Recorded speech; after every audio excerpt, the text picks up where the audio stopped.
Selamat pagi, Shalom. Kembali bersama saya Budi di sini.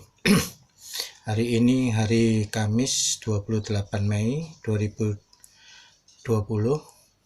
Hari ini saya berbicara banyak tentang sekali lagi tujuan kita hidup di dunia ini agar kita kembali lagi menjadi serupa dengan wajah dan rupa Allah. Jadi itu hanya terjadi kalau kita jiwa ini bersatu dengan jiwa Tuhan, dengan Tuhan. Jadi jiwa kita menjadi bagian yang tidak terpisahkan dari Tuhan. Bapak Ibu, dalam proses hidup saya melihat lagi bahwa yang paling sulit yang harus saya kerjakan di dunia ini adalah kembali menjadi serupa dengan Tuhan. Maksudnya gimana? Maksudnya bahwa kita ini membalas segala sesuatu dengan cinta. Jadi seperti doa dari Fransiskus Assisi, Tuhan berikanlah aku damai, jadikanlah aku pembawa damai. Bila terjadi kebencian, jadikanlah aku pembawa cinta kasih. Bila terjadi penghinaan, jadikanlah aku pembawa pengampunan. Bila terjadi perselisihan, jadikanlah aku pembawa persatuan. Bila terjadi kebimbangan, jadikanlah aku pembawa kepastian. Bila terjadi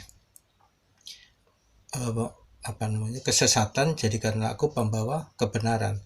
Bila terjadi kegelapan, jadikanlah aku pembawa terang. Bila terjadi kesedihan, jadikanlah aku sumber sukacita, kegembiraan. Karena berilah aku agar lebih menyukai memberi daripada menerima, mengampuni daripada diampuni, mencintai daripada dicintai.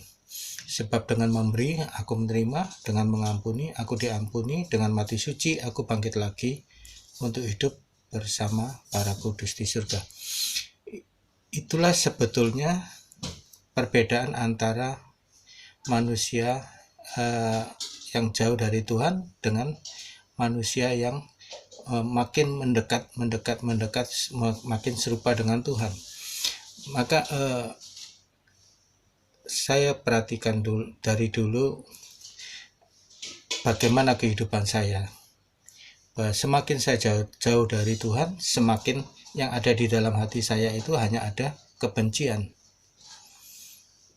Jadi itu yang membuat saya bertengkar dengan semua orang, dibenci oleh semua orang, dijauhi oleh semua orang, karena siapa yang mau mendekat dengan iblis kalau di hati saya itu hanya kebencian, dan apa yang kata-kata yang saya ucapkan itu hanya mengeluarkan kebencian saja.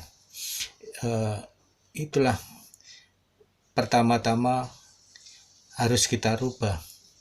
Tetapi apakah kita bisa merubah? Tidak. Kita bisa berubah kalau kita berjalan bersama Tuhan. Tuhan yang akan merubah kita melalui penderitaan, melalui malam-malam gelap. Nah, saat ini, sekarang ini saya sering melihat perdebatan antara umat Muslim dengan Katolik, dengan Kristen terutama ya, tentang Injil, bahwa bagaimana dia ingin membuktikan bahwa Yesus itu hanya nabi. Dan sepanjang perdebatan, saya paling tidak suka berdebat dengan orang Muslim, jujur, karena semua kata-kata kotor, semua apa yang tidak pantas diucapkan oleh manusia itu dikeluarkan. Kalau untuk menghina saya tidak masalah, tetapi untuk menghina Tuhan saya itu kamu bodoh sekali. Bahwa apa yang kamu perbuat itu hanya memperburuk keadaanmu. Sedangkan bagi umat Kristen, bagi saya secara pribadi atau umat Katolik yang lain, itu tidak berpengaruh apa-apa. Kenapa? Karena kamu berbicara apa katanya, sedangkan kami mengalami berjalan bersama Tuhan. Jadi berbeda. kamu berada di dalam keluarga yang berbeda dengan kami. Allahmu berbeda dengan Allahku, surgamu berbeda dengan surgaku, dan kitabku juga berbeda dengan kitabku. Jadi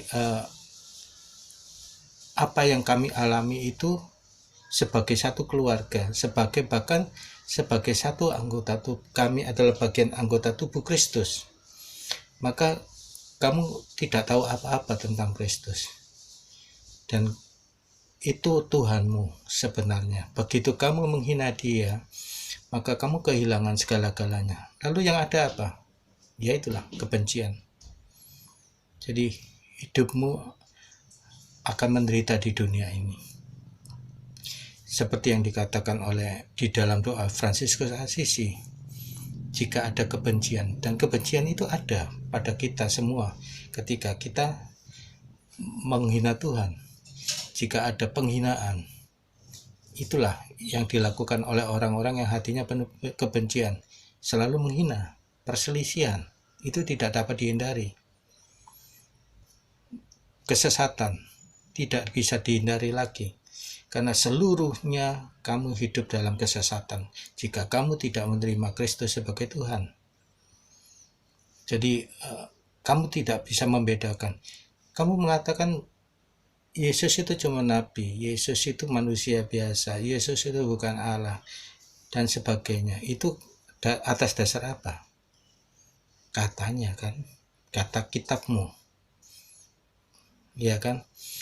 Nah, sedangkan kita sendiri yang mengalami Tuhan, berjalan bersama Tuhan, maka semua itu tidak ada artinya, karena kita mengalami sendiri bagaimana kita ini dibentuk dengan susah payah dari orang yang seperti kamu, yang penuh kebencian, yang penuh perselisihan, yang penuh penghinaan, yang selalu mengadakan pertengkaran, yang selalu menghina, yang selalu menghujat. Lalu menjadi serupa dengan Kristus itu suatu perjalanan yang luar biasa sulitnya. Sedikit sekali orang yang bisa mencapai tujuannya. Dan itulah surga.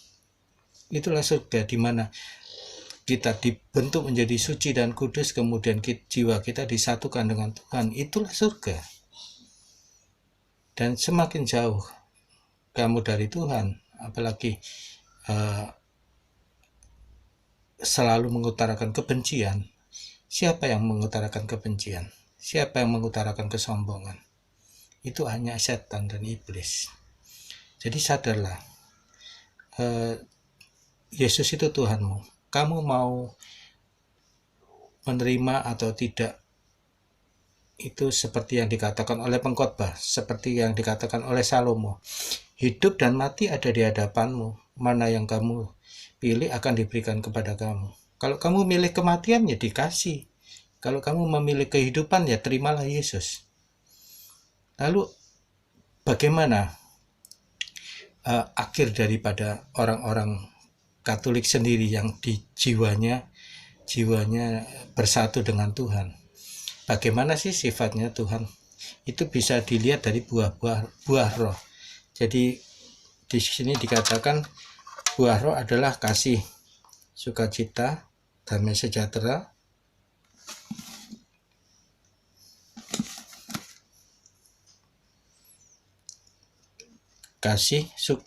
tapi buah roh adalah kasih, sukacita, damai sejahtera, kesabaran, kemurahan, kebaikan, kesetiaan, kelemah lembutan, penguasaan diri.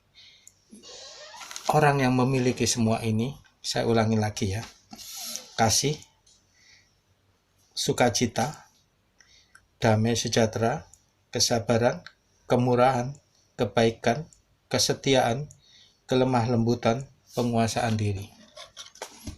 Orang yang memiliki ini bukan manusia, tapi malaikat.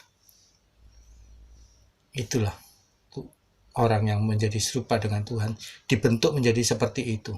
Jauh sekali dari sifat kita yang semula, di mana hanya ada kebencian, hanya ada caci maki, penghinaan, lalu bicaranya tidak pernah lepas dari seks, dan selalu tidak bisa membawa kedamaian. Apa bedanya setan dengan Tuhan? Adalah damai.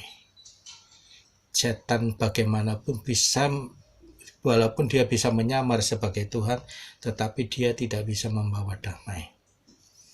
Itu yang harus dilihat dengan pasti. Nah, ketika kita berjalan bersama Tuhan, walaupun kita tidak sempurna, kita sudah memperoleh damai, kita memperoleh sukacita, kita memperoleh kelembutan. Pelan-pelan tapi pasti kita menjadi orang yang sangat lemah lembut. Selalu ada sukacita, damai, sejahtera. Sejahtera itu artinya adalah berani berkata kepada Tuhan, cukup. Tuhan, kamu sudah memberi aku lebih dari cukup. Apakah kamu berani berkata seperti itu? Jika tidak, kamu belum sejahtera. Penguasaan diri. Bagaimana kalau kita dihina seperti doa tadi? Jika ada penghinaan, jadi karena aku pembawa pengampunan, itu penguasaan diri. Jika ada kebencian, jadi karena aku membawa cinta kasih. Aku hadirkan cinta kasih.